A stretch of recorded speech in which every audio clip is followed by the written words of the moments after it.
అంతర్జాతీయ ప్రమాణాలతో విద్యను అందించడానికి గాను ఢిల్లీ పబ్లిక్ స్కూల్ను మౌంట్ డియోస్ జూనియర్ కళాశాలను హైదరాబాద్ ఈస్ట్ జాఫర్గూడలో ప్రారంభించడం హర్షించదగిన విషయమని హెచ్ఎండిఏ కమిషనర్ జనార్దన్ రెడ్డి అన్నారు.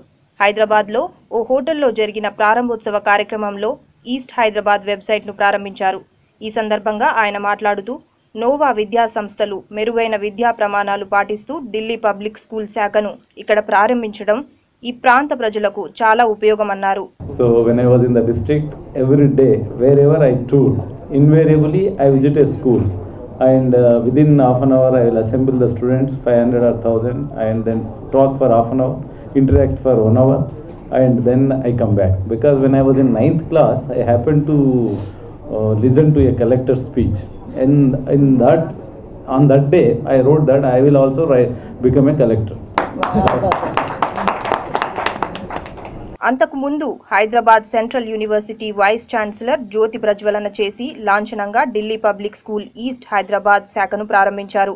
ఈ సందర్భంగా ఆయన మాట్లాడుతూ పిల్లలను జీవితంలో ఒడిదుడుకులు ఎదుర్కొనే విధంగా తీర్చిదిద్దేందుకు గాను ఈ పాఠశాల ఎంతగానో దోహదపడుతుందన్నారు. I must appreciate the management, particularly the Nova Group, which has been started, nurtured and brought to this level by these two individuals working hard and coming a long way and making a name for themselves and then serving the society through several educational institutions.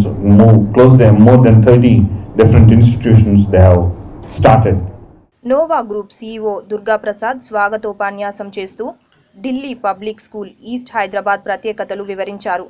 చాలా పాఠశాలల్లో విద్యార్థులకు science subjects తీసుకునేలా ప్రోత్సహిస్తున్నాయని, తాము మాత్రం అన్ని సబ్జెక్ట్స్లో ప్రాధాన్యమిస్తూ బోధన జరిగేటట్టు చర్యలు తీసుకుంటున్నామని చెప్పారు. A lot motivated with your presence here and we are inspired, really inspired, because the amount of work you have done and the achievements you have put behind you. And once if somebody looks back and sees, there is a lot to talk about. So that privilege is for only few, and we all are inspired by your achievements. Nova group కార్యదర్శి M Krishnarao మాట్లాడుతూ విద్యను వ్యాపారంగా చూడకుండా ఇప్పుడు Delhi public స్కూల్ను ప్రారంభించామన్నారు. విద్యార్థులకు organic పద్ధతిలో పండించిన వాటినే అందిస్తున్నామన్నారు. ఢిల్లీ పబ్లిక్ స్కూల్ చరిత్ర ఉంది. ఐ థింక్ ఇది చాలా 100 సంవత్సరాల క్రితం స్టార్ట్ చేసింది. దీనికి షుంగు సార్ అనే చైర్మన్ ఉన్నారు. సార్కి I think more than 85 years senior IAS. వాళ్ళు ఏంటంటే ఒక ఫ్రాంచైజ్ ఇవ్వాలంటే 1 year స్టడీ చేస్తారు ఆ సొసైటీని, దాని హిస్టరీ, వాళ్ళ యొక్క బ్యాక్గ్రౌండ్ అంతా కూడా. దానికి ఇక్కడ కూడా లోకల్గా సీనియర్ IAS రిటైర్డ్స్ వాళ్ళ కమిటీ ఉంటుంది. వాళ్ళు విజిట్ చేసినాక వాళ్ళు సాటిస్ఫై అయితే మళ్ళీ ఢిల్లీ నుంచి వాళ్ళు వచ్చి ఢిల్లీ వాళ్ళు కూడా అక్కడ నుంచి విజిట్ చేసి ఎక్స్పర్ట్ కమిటీ తర్వాతే ఫ్రాంచైజ్ చేస్తారు. తర్వాత సొసైటీ మేము ఇన్ఫ్రాస్ట్రక్చర్ అంతా ప్రొవైడ్ చేస్తే టీచర్స్ కానీ అండ్ అదర్ ఫెసిలిటీస్ అన్నీ కూడా ఢిల్లీ పబ్లిక్ స్కూల్ యొక్క గైడెన్స్తోనే, అలానే చైర్మన్ కూడా అక్కడి నుంచే ఉంటారు. ఢిల్లీ నుంచి ఢిల్లీ పబ్లిక్ స్కూల్ టోటల్గా మానిటర్ చేస్తారు కంప్లీట్. మన ఓన్లీ ఇన్ఫ్రాస్ట్రక్చర్ ఫెసిలిటీ చేయటమే ఇక్కడ లోకల్గా.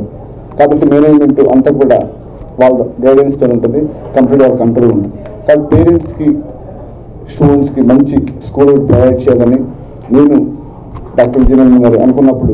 Group chairperson doctor Vijaya Nirmala మాట్లాడుతూ క్యాంపస్ మొత్తం చెట్లతో నిండి ఉందని, మేము వాటిని తొలగించకుండా పర్యావరణానికి హాని కలిగించకుండా ఫుట్బాల్, వాలీబాల్, క్రికెట్ మైదానాలను తీర్చిదిద్దామని, విద్యార్థుల మేధాశక్తి ఎదుగుదలకు వారికి అన్ని సౌకర్యాలు కల్పిస్తున్నామన్నారు. ఈ సందర్భంగా mount DEOs international school junior కళాశాల వెబ్సైట్ను ఆవిష్కరించారు. Hearty welcome to doctor Janardhan Reddy గారు, డాక్టర్ అప్పారావు గారు, డిపి గారు, we call him Durga Prasad garu, we call him DP garu, so DP garu, Krishna Rao garu, and all the dignitaries of the dais. It's really a pleasure. Like I would say, I'm really happy. It's a dream come true today. I was always interested in child education.